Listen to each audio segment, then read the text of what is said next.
In Meriden's East Cemetery, there are broken tombstones hidden by tall grass and overgrown brush. It is a site that Meriden resident Gary Shamock wants to spruce up. We were doing a job over here. I was just walking the project. I always have an interest in antiques and art. And it was just like, this isn't right. It's just not right. Actually there's some relatives supposedly that came over. One of the first people that came over to the Mayflower. Their tombstone's over there. Oh, wow. I could show you that too. That's right in the middle of the cemetery. So there's a lot of prominent people here, Civil War soldiers. Shamock, who owns a local roofing and construction business, says he is bothered by the condition of the cemetery. The East Main Street Burial Ground is the final resting place for several prominent 19th century Meriden families and is the final resting place for soldiers who fought in the Revolutionary and Civil Wars. All through here are all tombstones.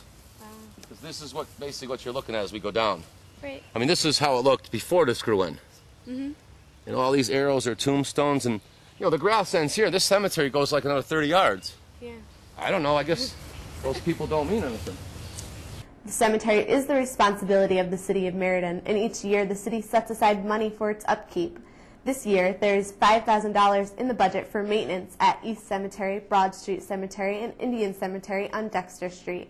Walter Landscaping has a contract with Meriden to do the work. This is Ashwell Griswold's tombstone here. This is his. This guy basically was one of the founding fathers of he started Britannia where it was made in Maine and Vermont at the time. He was the first one to manufacture it in Meriden. He really brought Britannia to Meriden in 1808. He opened the business, like I said, on Griswold Street. I think it was 50 Griswold Street. And that's what Griswold Street's named from him. And this is his tombstone. He's one of the most prominent people in here, I think. Although there is money in the budget for the cemeteries, it is a smaller allocation, and Mark Zabora, the city's director of Parks and Recreation and Building Maintenance, says the level of funding limits what the city can do at the cemeteries. But if Gary Shamock and his father, City Councilor Walter Shamock, have anything to say about it, that budget line item will get a boost and East Cemetery will get its makeover. Reporting from East Cemetery, for MyRecordJournal.com, this is Amanda Falcone.